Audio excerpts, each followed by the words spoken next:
Welcome to Talk Story to Me, the live stream slash podcast where we interview authors live, and everyone in chat is free to ask questions as long as they are respectful.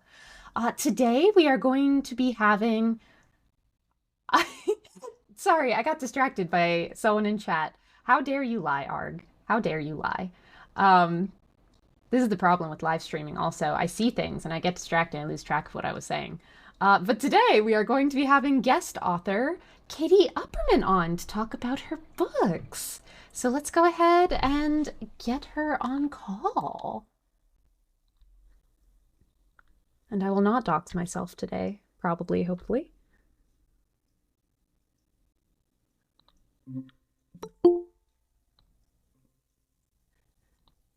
Oh, Hello. oh, one moment. I'm just getting your video up on screen. All right, there we go. Hi. Hi, how are you? I'm good. How have you been? Really good. Excited to chat with you. Guys, also I love the rainbow display of books in the background. That's so pretty. You can see the clear division between my books and my husband's books. I'm These are just not rainbow.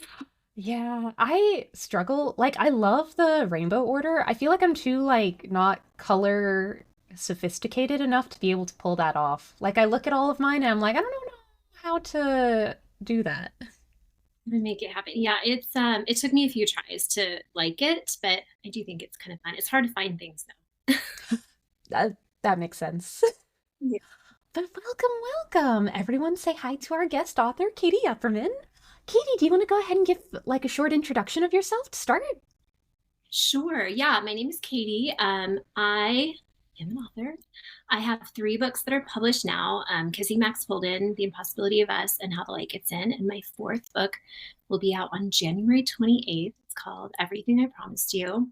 I write kind of angsty, sad-ish, contemporary, like coming of age books, but they always end with a hopeful message, I think.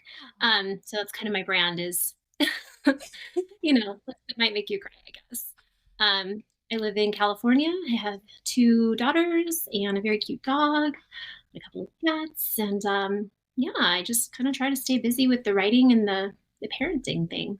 Wow, I can't even imagine like handling all of that all at once. I feel like I struggle enough with just being a writer without also being a mom and having so many pets. And do you work full time or?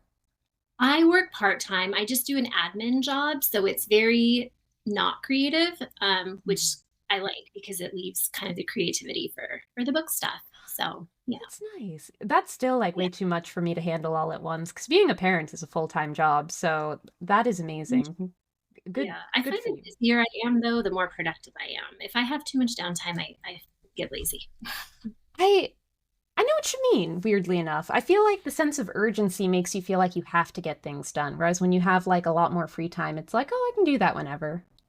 Yeah, you just kind of wasted away some time. Yeah, so I guess like how did you get your start in writing? So I never wanted to be a writer growing up. I loved books. I was a big reader. I loved like Judy Blume and the Babysitter's Club and the Sweet Valley High books. But this was kind of before Twitter and social media, and I didn't really have access to writers the way that we do now, and so it always felt like kind of a celebrity job to me, like kind of unattainable. um, so I was a teacher. I went to school for education and I became a teacher, and I taught for several years until my oldest daughter was born. And then I stopped teaching to stay home with her, which I really enjoyed, but I was also a little bit bored. She was a baby and she would nap, and I would have little to do. So I started reading again. I had read a lot as a teenager and then I had kind of fallen away from it. But I started reading a ton. I read the Twilight books, um, as one does. And As one does, as we all have done. Let's be honest. my gateway sort of into YA. So I read that and I kind of thought, if Stephanie Meyer can do it, she's just like a mom. She's just like a normal gal and she's doing it. So maybe it's something I could try as well. So I started kind of just toying with stories, just kind of for myself, for fun. But I really loved it. It was such a fun, creative outlet, and it gave me like a goal to work toward that was separate from being like a mom and a wife, which was very important to me. But it's always nice to kind of have your own lane of interests Oh, and for goals. sure. Yeah, so it gave me that. And then I read If I Stay by Gail Forman. And that was, I remember being like the first YA book that I read where I thought, like, I want to write a book that makes readers feel the way that this book is making me feel. Like, it just felt so real. And I was so connected to the characters and like so invested in the story and what was going to happen next. And I loved that book, and I accept no criticisms of it to this No, day. I Um, absolutely feel the same. It's such a good book. Someone in it's chat so also said, I adore If I Stay. It's such a good book. Yeah, I actually just read her newest book that's coming out in January. And I don't think anything will ever take the number one spot away from If I Stay, but Mm. this newest it's called Afterlife, and it's very beautiful as well. So yeah, so that was kind of my start into writing. It took me like maybe 10, 11 years to get published. I wrote, I think, 3 or 4 books before I was able to get a book deal, get an agent and a book deal, um, which is kind of how we connected. So yeah, it's a long, slow process, but it's worth it, I think. Yeah, and it's funny because we were just talking the other day about how so many authors, like the first book they write is not the first book they get published. Like there's such like a learning process that occurs with storytelling. Like sometimes you get to the end of a book and you realize, oh, maybe this isn't the one, or there are too many like foundational issues. Sometimes you write them for like practice. Yes, So, I think so. so how did you know when you had a book that was like ready and you were like, this is the one that I'm ready for publication? Well, I think I was a little bit delusional, and I think you have to be a little delusional to be a writer. Like you have to think your stuff is Mm. good, even if it's not yet, to keep going, I think. Yeah. So the very first book I wrote was I think it was like 140,000 words, which is nuts. Like that is not an acceptable word count for really any YA novel, especially not a first YA novel. Um, and I thought that that book would be like the exception to the rule, and it would get me an agent, and it obviously did not. And then I wrote what would later become my debut. I wrote that book second, but then I rewrote it like 3 or 4 times, like pretty much from scratch, and Mm. hanging on to the romance. Um, so that was really the first book that I thought like that I could imagine other people reading and maybe enjoying. But it took a lot. I like to write drafts really poorly first and then go back and spend a really long time fixing them. That's kind of my process. But yeah, it takes years and a lot of determination and a little bit of I felt that. I felt that in my soul. I was like, yes, it does. I feel a like, lot of no. yeah, I feel like before I entered like the publishing industry, I had a very shallow idea of what happened behind the scenes. I thought you just sold a book and it was that easy and then it was just published and it was out there. I had no idea like about the whole querying process and like all of the revisions that happen. And I feel like revision especially is something we kind of don't talk about enough. So, kind of jumping off of that, Kissing Max Holden was your first book, right? Right, yes. So, how different did the draft that you initially sold look compared to the very final version that was eventually published? Like, how did that revision process go? It looked um it looked pretty different. I think the romance really was what kind of stayed the same, which is always like what I'm most invested in and when I'm writing a book anyways. Like I don't think I would ever write a book that didn't have a strong romantic thread just because that's what inspires me and interests me. So that actually stayed pretty much the same, give or take, some tweaks. But like there's kind of a subplot with Jillian and her dad's activities that really developed through the revision process. And I think just kind of strengthening the characters and raising the stakes is I think probably my biggest weakness as a writer. I never want to like upset my characters or challenge them or hurt them, which is so silly, right? They're pretend.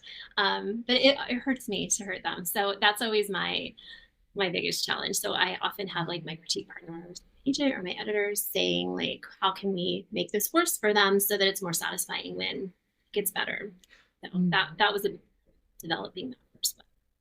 Yeah, that's always so hard because you want your characters to like be happy, but you also have to have them struggle so that they can grow as people and like get their happy ending and have it feel like super earned and like the catharsis at the end. But it's so hard. It is so hard. I know. If I could just write like fun banter and like first kisses just forever, Aw. that would be my sweet spot. But yeah, they have to have some growth in that book somewhere. It's not really a story. So Yeah. So you mentioned that romance is like a big draw to writing for you. As someone who struggles writing romance but absolutely loves like reading it, how do you kind of keep each of the romances like fresh and unique and different for you in each of your books? that's a good question. I don't know. I've never really thought about that. I think because the characters for each book are so different, the romances hopefully feel different as well. And I like a trope. So I like Kissing Max Holden is a boy next door trope. I like a second chance romance or like a best friends turn sweethearts. I like those kinds of tropes. So if I can get behind a new trope, then it usually will help the romance to kind of be fresh to me and then hopefully to readers. And then just kind of keeping the characters always kind of with tension between them is so fun for me. So that's kind of my favorite part of writing a book is them getting to know each other and then them butting heads for whatever reason and then like coming back together and figuring it all out. But do you think you would ever consider writing like not necessarily adult romances, but adult stories with romances in them? Like, what is it that Yeah, draws you to YA in particular? I don't know. I don't know. I like had a fine, my teenage years were not traumatic or terrible. Like I don't feel like I need to like fix them through my writing or anything like that. It was all pretty boring. I just love like the coming of age, I think. And for teenagers, everything is like heightened, I feel like, and just extra intense. And they have such a sense of like invincibility, I guess. So it's just really fun to get into their heads and experience like a first love or a first heartbreak or applying to colleges. Just all those like firsts for Mm. teenagers, I think is so interesting. When I started writing the very first manuscript I wrote, I didn't even think like this is a YA book. It was just automatically a teenager. And it kind of has been that way ever since. But I would really like to write an adult romance one day. I don't write like rom coms though. I don't Mm. feel like it's funny on the page. So that seems to be really what's popular right now. So I'm waiting for the more angsty romance to be back on trend, I guess. Yeah, the trends always come back around, so nothing wrong with that. Yeah. But I know what you mean. Like rom-coms are so hard to write because I don't think of myself as someone who's like funny. Yeah. It's so hard to like write humor on the page, especially because like people have such different senses of humor and some things sound funnier in your head than they come across in paper. It's a Yeah. difficult genre to write. I have a lot of respect for anyone who does rom-com or comedy in general. I do too. I read a lot of adult like rom-com books and I love when I can like actually laugh out loud at a book. It doesn't happen that often, but Mhm. if I can, that feels like such a success, for me and hopefully for for the writer as well, because it's hard to be funny on demand like that. No, and you would think like, oh, I have time to like think it through. Like there's no Mhm. rush, but like I feel like that's almost harder because it's like, well, yeah, there's no rush, but then that makes it feel like, well, now I have no excuse if it's not funny because I had time to think about it. Right. That's right. Yeah. You have no leeway. So I guess like, do you want to take us through your kind of publication journey from Max Holden to up through everything I promised you that's coming out up in January? Yeah. So, um, Kissing Max Holden, like you, was published through Swoon Reads, which is not in operation anymore, but it was kind of a cool, like, crowdsourced publishing model. I think was really unique to the market. Mm. So, I like posted this manuscript online for public consumption, um, with the understanding that if it did well in this forum and if the editors liked it, then it could get a publishing contract. And it did, which was amazing because I had an agent and she had put that book out on submission, but it wasn't, and it still isn't, like very high concept book. It's very much like a coming of age story. It doesn't have any, like, I don't know, high concepts.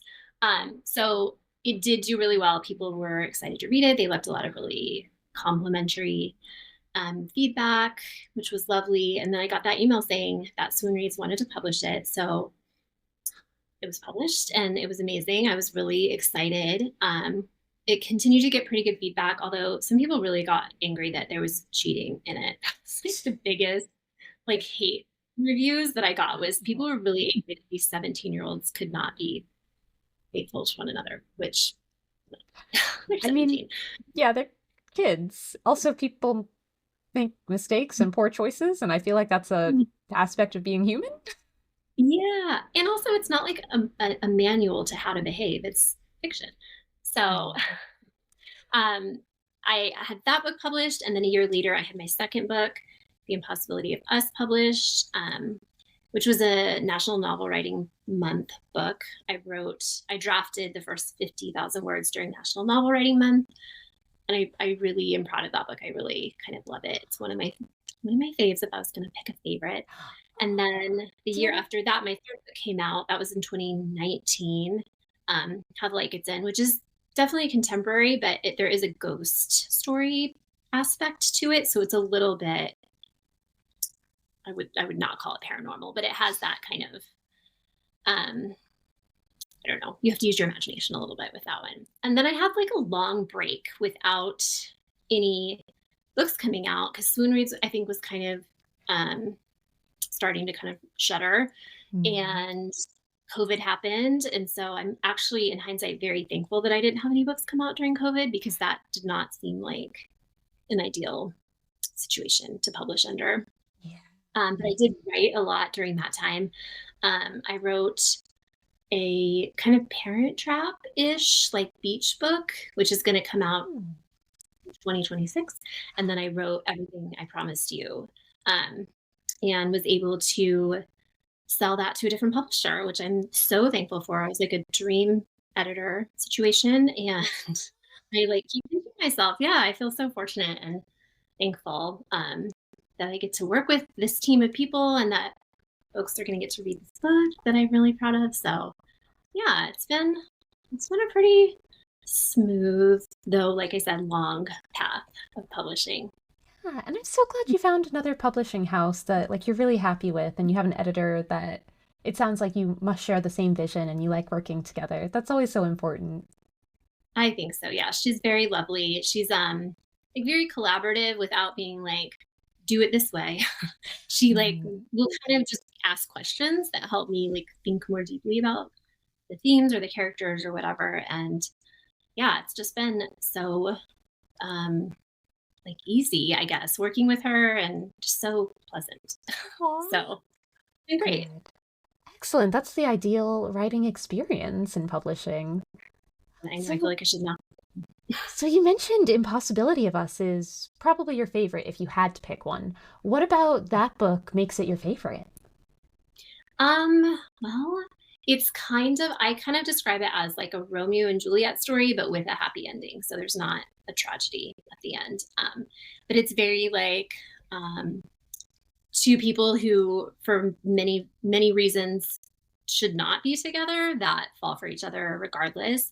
So I love that aspect of it. That kind of romance is really fun to figure out and to write.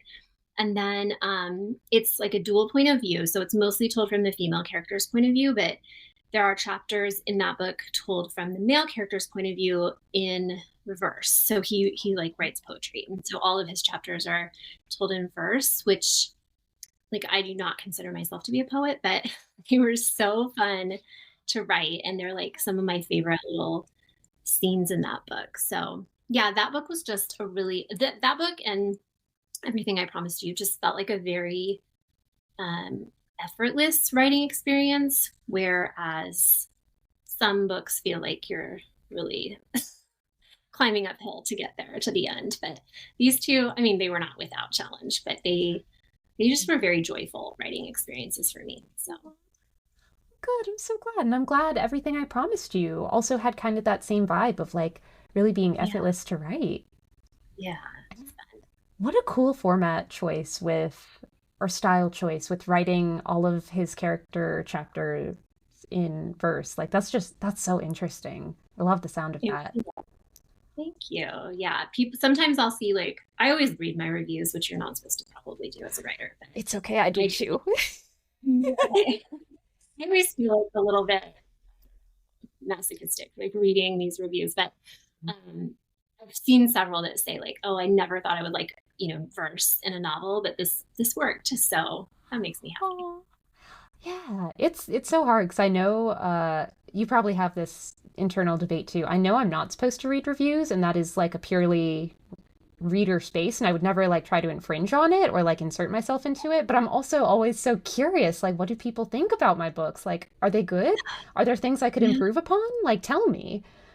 yeah.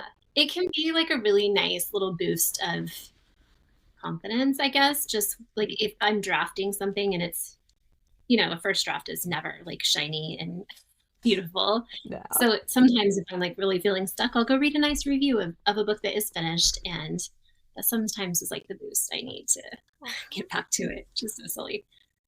No, I feel like there's nothing wrong with like wanting validation for like all of this hard work you're doing. Because I feel like often as a writer, like so often like no one sees your work for so long, but you've put in so many like years often into it and like so much time and effort and energy and thought. So like I feel like it's natural to want to know like what others think. Yeah, yeah. It's fun, usually. So someone in chat asked, what inspired you in coming up with the story and characters for Everything I Promised You? So I am really like a plotter. I like to plot a whole book before I ever start drafting it. But this particular book, I just had like a scene in mind, like a very specific scene. And I kept thinking, like, I don't really want to start writing a new book right now. It's like time. But I had this scene in my head. And so I thought, maybe I'll just like write this scene as just like a short little, not, it wouldn't even be a short story. It would be like a tiny little snippet. And then I can like get it out of my imagination and move on to things I should actually be doing. And so I wrote that scene, which is in the book, like smack in the middle. So I wrote that scene and then I started to think like, could this be a book? Like, how could I make this work? And I never really did plot this book somehow, which is so crazy because I'm like so type A. Um, I like jumped around a lot. It's told in a before and after format. So Hmm. when I would get stuck like on that before scene, I would just jump to an after scene and vice versa.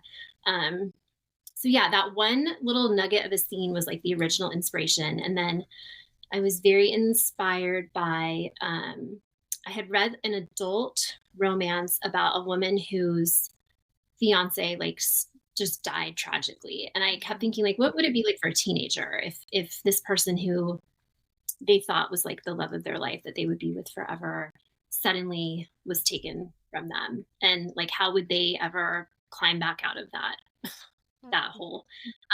So yeah, that was kind of like where my initial idea jumped from, and then it just kind of took off from there. That sounds really cool. Can I ask what the scene was, or is it too spoilery? No, it's not spoilery. It's totally random, and I had to like make figure out a way to even make it like relevant. But it was just like a reunion scene between these two characters who like were kind of like circling each other, not quite sure if they should give romance a shot or not, and then Hmm. they kind of jointly decide yes and kind of come back together in this random parking lot. And that was the scene. And again, I thought like, oh, that would be so cute. And I'll just put it down on paper and like put it away. And it grew from there. So That's so cool. And what an interesting like writing process, like skipping back and forth between before and after that scene. That sounds like such a fun way of like discovery writing and seeing like what the story is about and how it progresses. yeah, I'm kind of glad. Like I'm very type A, like I said, so I never had like really given myself permission to do that because it just felt like too chaotic, and I like a very linear approach normally. So now that I've kind of seen that that can work, I do it much more often now because I don't know, like if the words aren't flowing in one scene, why not switch to another one? So Yeah, I mean, there's nothing that says you have to work in a linear pattern, especially if it's not working. That's so yeah, cool. So I feel a little bad. I kind of skipped over when the light, how the light gets in, unintentionally. Do you want to talk about that book a little bit? That was your previous book that just came out. Well, not just, it's the book yeah, that came out most recently, not counting everything I promised you. yes, Okay. yeah. So that book I wrote that, this is confusing, before The Impossibility of Us, but it was published after. So it was another one that I had to like rewrite multiple times to figure out. But it's about a girl who, again, like loses somebody important in her life, her little sister, like very tragically in this accident. And um, she returns kind of to the scene of the crime, if you will, a year later. It's this coastal town, and she's staying the summer with her aunt. And her and her sister had this huge kind of falling out at right before the sister drowns. And so she's kind of revisiting all of these memories, and um, it turns out her sister's spirit may not actually be gone. And so she kind of is grappling with how to forgive herself and how to forgive her sister for her perceived crimes. So yeah, it's another kind of grief book. And then there's a cute blonde water polo player who is the romantic interest and kind of like lightens things up a little bit. So And what was kind of the inspiration for that one? Because that's the only one you've written, it sounds like, that has like kind of a mystical, magical element to it with the sister spirit. So it was kind of yeah. the jumping off point. So I originally wanted to write, this is weird in hindsight, but like a ghost story where the ghost was the romantic interest. And the more I explored that, the less I liked that idea. It just seemed too off the wall for me to pull off. I'm sure people have done it wonderfully, but it wasn't coming for me. So I changed it to I changed the ghost to originally an antagonist, not even a sister. And Oh, he was kind of problematic in hindsight. And so my editor at Swoon Reads suggested making it like more of a sister story and like really focusing on the sister relationship. And from there, it like really became a story that worked, I think. So yeah, it's kind of open ended too, because you're never quite sure if the ghost is real or if it's all in the main character's imagination. I kind of like left it up to the reader to decide how they wanted to interpret those interactions. So yeah, it was another fun one. And I was very inspired. It's set on the Oregon coast in this fictional town that was really inspired by Cannon Beach, if you're familiar in Oregon. It's where parts of the Goonies was filmed. It's just this very cool, like charming little town. So the inspiration for the setting was like really fun to explore too. that sounds so cool. And what a fun mix of like really cool concept with like amazing atmosphere with like the coastal town and just the debates going, the internal like conflicts going on. That just sounds so good. Thank you. It was fun to work on. Oh, good. I'm so glad. So you also mentioned that you had a beach book coming out in 2026. Would you like to talk about that at all, or would you rather kind of hold off on that till closer to time?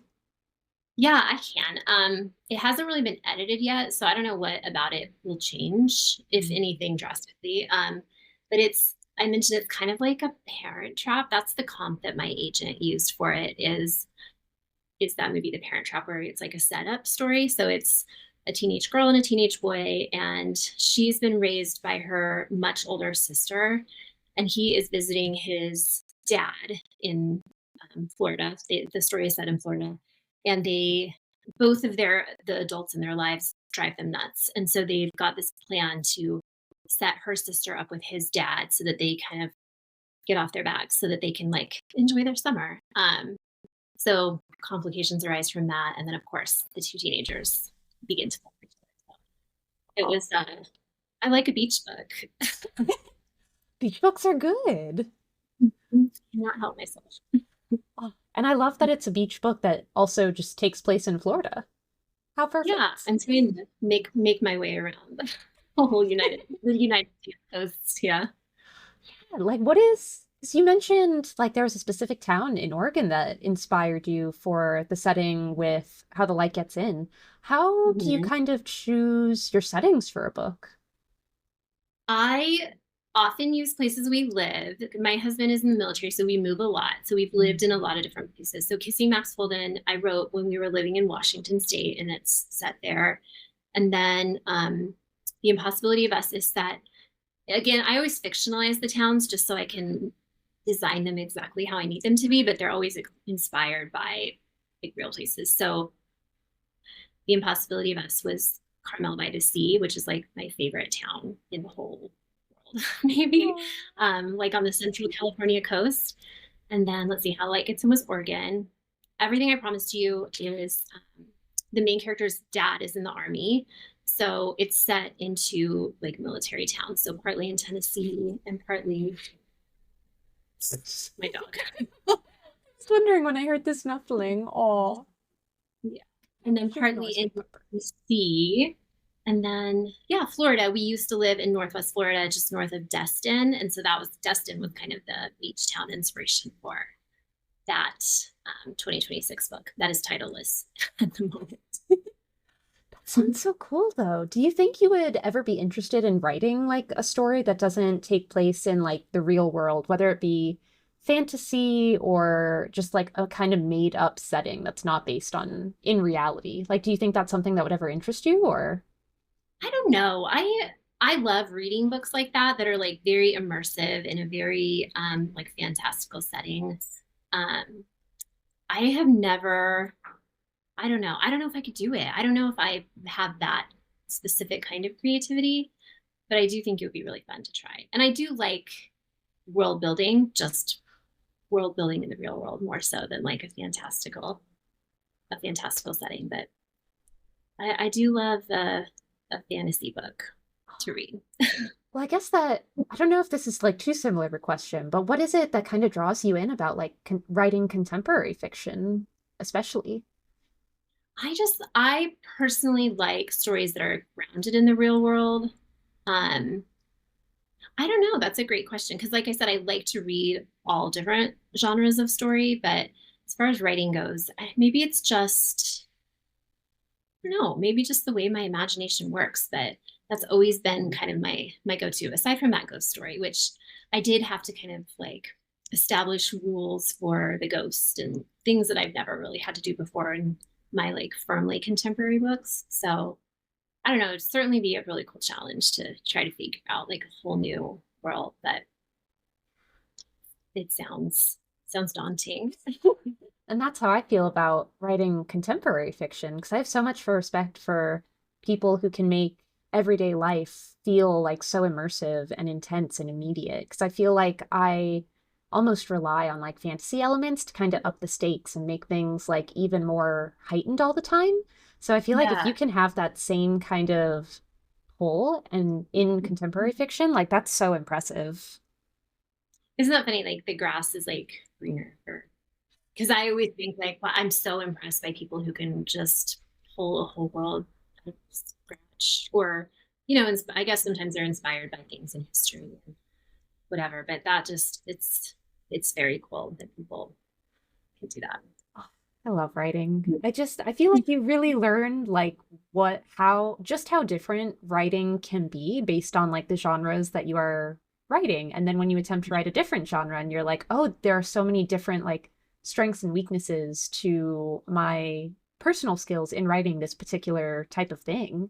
It's just very Yeah, eye-opening. It's very cool. it really, yeah. I said I would never write a book without romance, but I did over the summer write a picture book, which obviously does not have romance, but it's like 700 words, which is nothing, right, compared to a novel, but it was so challenging in like these completely new ways and like just so it was really fun to write. Um yeah, I feel like I really stretched my creativity with that. So Yeah. maybe I'll Because I feel maybe like I'll limitations like really force you to like kind of stretch your abilities. Like poetry is probably what I would consider one of the hardest things to write because you have such a short amount of space to convey so much. Like every single word counts. And I imagine it's the same with when you were writing a picture book. Like you have to be aware of every single word and make sure they're all serving a purpose. yeah, yeah. I did like I would go through it and make sure that like every single word was like thoughtful and maybe even like doing double duty in some cases because you're so crunched for space in a picture book. But yeah, it was a cool exercise. I would definitely do that again. That sounds so cool. While we're kind of on the topic, what have you found to be kind of your biggest struggle in writing that you've had to like kind of overcome or learn how to deal with? So as far as like the actual story stakes, like and even just plotting, like I said, I like a meandering conversation and things like that. So like figuring out a plot with emotional growth I can do, like the character growth I can do, but like figuring out like what is going to happen to like outwardly physically challenge the character and like push them is more challenging for me. I love character development. I love like word choice and like the fine tuning and things like that. I love revising. Drafting is my least favorite part of the writing process just because if I think some people like love a blank page and like see all this possibility in like an open brand new Word document, but that is just so intimidating to me, like starting from absolutely nothing. So that is why I've written several of my books during National Novel Writing Month, just because like setting that public goal and like having all these thousands of people doing it alongside you is I find to be very motivating when it comes to drafting. Yeah, like I guess that kind of leads into my next question. Like if you find yourself like stuck, like when you're trying to figure out like how do you up the stakes? Like how do you get the plotting? Like what are kind of your go-tos for trying to problem solve? Like do you have a group you go to and like kind of brainstorm with? Do you kind of just take a walk, leave it sit for a while? Like what how do you kind of handle that? I do take a walk. That is like a big one for me. My dog is like my best bud. And so we take a lot of walks anyways. And that's either I will listen to an audiobook or I will like think about whatever I'm working on during those walks. And I've like solved a lot of problems on dog walks and driving. If my kiddos are not in the car and I'm driving, I can figure out a lot of stuff while I'm just on the road, focusing on that. And then I have two like writer besties who I bounce a lot of problems off of and who have really good ideas. And then my agent, she came to agenting from editing. And so she has a really strong like editor background. And so she always has really good ideas. Even if I don't take like her idea, usually her ideas will like spawn new ideas for me. So she's super helpful as well. That's so Sometimes my nice. husband, I love occasionally. aw. I love when an agent has like editorial feedback for you, like even before you go on submission, because it always feels so helpful to know that you have another set of like professional eyes on your work and that they're like helping you make it the most polished version it can be, even before it goes out to the editor. Yeah, absolutely. Because you really only get one shot with an editor. And if it's not Hmm. as strong as possible, sometimes you lose it. So Yeah. Just as a reminder, anyone in chat is totally welcome to ask questions at any point. It is a live interview, so feel free to ask questions live. Oh, speaking of, we just got a question. When you're writing books, do you let others read your drafts? And if so, how do you incorporate their feedback in your writing process? so I don't let anyone read anything until I have it. I have the draft like as good as I can get it. I don't like any outward. Sometimes I'll like I'll give my agent like a concept just to make sure it's not something that she would hate. Um, but I like to write the full draft and then like revise it a few times before I show anyone because I don't know. I guess I just don't feel confident until I have it like as good as I can get it. Um, so once I have it like a pretty clean full draft, then I have those two writer besties that I talked about. They provide a lot of feedback for me. And then I have a 17-year-old. And so she actually was one of my very first readers for Everything I Promised You. I think she was 15 when she read it. And she gave me really good feedback. Um, and she was just like a cheerleader of the book, which was really fun to have like a real teenager like it and you know like want to keep reading. Um, and then my agent will read it before it ever like sees any other professional inboxes. So yeah, I definitely like feedback. I like people to give me their honest um, criticisms, I guess, and then I change kind of just what resonates with me. Um, so yeah, it's but I don't let people read like a chapter here or a chapter there because then I feel like I'll lose motivation if I get feedback before I'm ready for it, if that makes sense.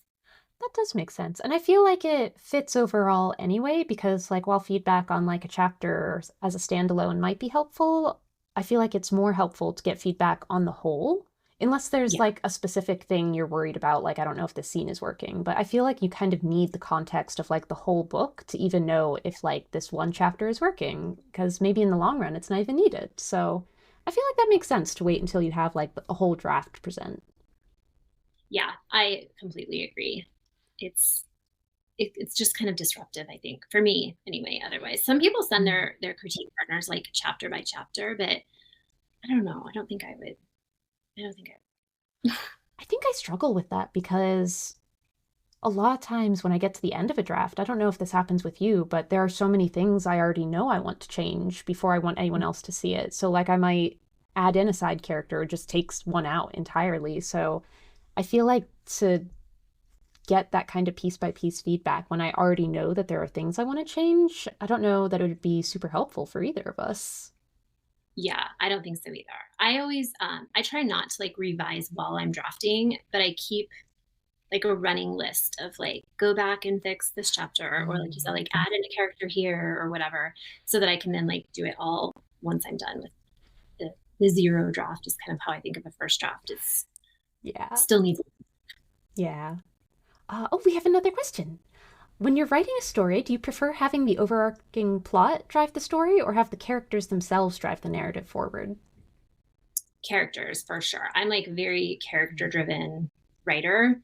Um, I like to read a high concept book, like a plot driven book, fairly often, but I always like resonate with characters more so than the plot. I like if I can feel a strong connection to a character, then like the flaws in the plot don't even really register with me. So I like to write character driven books and I generally like to read them as well, which tend to be like, I guess like quieter books. But I'm here for that. I like to be like in people's heads and see how they're growing and why they do the things they do and things like that. And I feel like a book doesn't have to be like high stakes all the time to be like emotionally resonant or impactful. So that just That's makes sense. put that like on my website. All right. Well, I'm going to ask everyone for their if they have any last questions, and while I wait to see if anyone does, do you have any advice for aspiring writers? Yeah, I would say this is probably pretty common, but I always say like read as much as you can. Like read in the genre that you think you want to write in, but I also think it's really helpful and important to read in like varying genres just because I think there's lots to learn. Like with world building, like I build contemporary, like real life worlds, but it's so helpful to me to see how like a fantasy world is built and like all the different aspects of that. So I think that reading is huge. And then I always really try to pay attention to like if I don't like a book, it doesn't resonate with me. I try to figure out why. Like, is it the characters? Is it Like, does the dialogue not feel natural? Like, whatever it is that isn't working for me, I try to like make a mental note of why, because I think that that helps me. It's like your own, I feel like reading is like your own little MFA, kind of like you're really educating yourself for free by reading widely. Um, and I don't know, I just feel like the more you consume, the better you are going to kind of grow your own skills. I definitely believe in that. Especially we were kind of talking earlier about like trying to write in different genres. Like I feel like reading in different genres also kind of shows you like how to develop different skills you might not have. Like we were talking about poetry and like how concise it has to be. So that could help like improve your overall writing. So I definitely think that's amazing advice. Just read widely and take kind of study as you're reading. I also like to, like when I really love a book, or if I really dislike a book, I always go to Goodreads and I like to look at like the 5-star reviews and the 1-star reviews and just like see how different people respond to different stories. I just find it so interesting how a book can be like so beloved and then you've got like people who absolutely despised it. Like I want to know why. Like what did not work for you? I don't know. It's so interesting to see like what resonates with people and what they're looking for in a book. It seems to be different for everyone. So, Yeah. I mean, that's the great thing about writing, though. Everyone enjoys writing different things and everyone enjoys reading different things. So every book has a reader, which is always encouraging. that's right. That's right. So fun. Someone asked, have you ever been tempted to try writing in a different genre entirely? I not really. I am picture books, I guess, would probably be the most different thing I've written. I've like dabbled a little bit in adult romance. And again, I would really like to write a full adult romance someday. Um, but I don't like contemporary romance, whether YA or adult, is really like I just find it the most inspiring and the most interesting. And I don't know, I just can't really get away. I think it'd be so cool to like write a fantasy or a sci-fi or something like that, but it's just not my wheelhouse. Maybe someday. I don't know, maybe someday I'll feel differently, but for now I think I've kind of found my sweet spot. Yeah, and I think so much of writing is about passion and writing what you're passionate about. And I think you can often tell, like, when you've read something that the author wasn't actually that excited about it or like a scene. So I think writing to what you love and what you're passionate about writing is always a good direction to go in. Yeah, I agree. Right. Can you give us a reminder? When is Everything I Promised You coming out and where can you pre-order it? She will be out on January 28th. I am going to be doing like a signed pre-order, but that is not quite organized yet. It's coming. So that will be with a local independent bookstore here in Orange County. And then Barnes and Noble will have the book in a special like exclusive edition. So it will be a different cover and it will have like hot pink sprayed edges, which is the coolest thing ever. So Yeah. I just place to start, and then we'll be at like books and like the bigger bookstores. Maybe fingers crossed it may be a Target, but only time will tell. And then of course like Amazon and the library, of course. So if your library does not carry it or any other book that you would like to read, you can always request at your library. That's so exciting. You'll have to let me know details about the pre-order with your independent bookstore when you have the details so I can share them. I will definitely. Thank you. Yeah. Well, I don't think we have any other questions, so thank you so much for joining us today and taking time out of your busy schedule to answer our questions and just chat with us. I'm so happy to. This was so fun. Thank you so much for having me, and thanks for everybody who tuned in to listen. Yeah, thank you so much, and I hope you take care. Thank you. Have a good weekend. You too. Bye. All right, everyone, that has been this episode of Talk Story to Me. Thank you so much for everyone for joining us today and having great questions for our author and just being a good audience, hanging out and listening with us. So I hope you have an excellent rest of your night, day, wherever you may be, whenever you're listening to this, and take care. Until next time, bye!